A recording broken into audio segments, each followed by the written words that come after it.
I'd like to bring in Independent Women's Forum senior policy analyst, Kelsey Bolar. Kelsey, we've seen it all before, but of course, let's remind the audience that the worst example of this was when Pepsi hooked up with Kendall Jenner in that infamous commercial where there was protests and anguish, and all she had to do was pop open a Pepsi with the police officer, and the world was right. No one's going to make those mistakes again, but are they going down the right path? Well, look, Charles, woke capitalism is a real thing, and you're right. We've seen a lot of corporations make some major mistakes in trying to put out messaging surrounding these difficult and very sensitive issues. Look, I want to give some of the banks credit here for finally putting their money where their mouth is and investing in minority-run local small businesses. These are the exact types of solutions that we need to see from the private sector. So often we only hear cheap rhetoric, and I think it's long past time for the private sector to step up and put the funding behind the woke capitalism that we hear them constantly lecture us about. Right.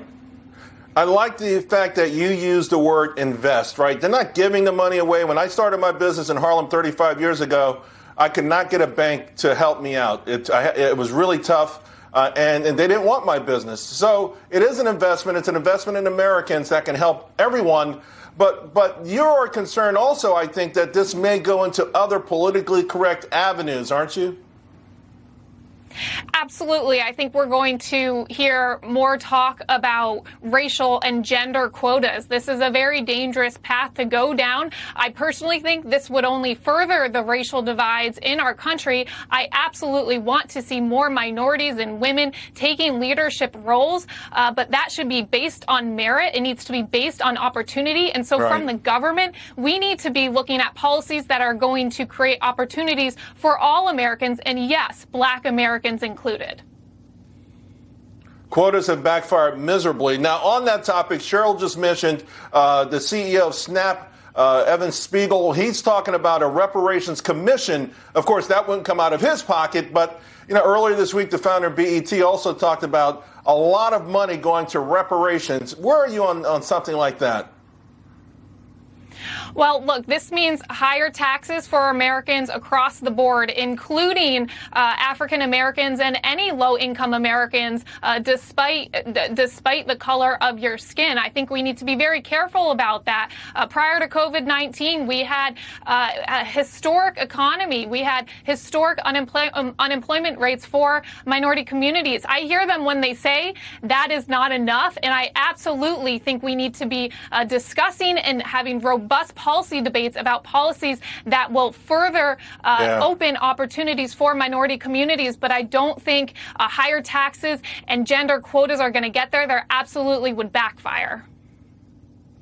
And reparations, I'm afraid, I don't think they would work either. I think they would backfire, too.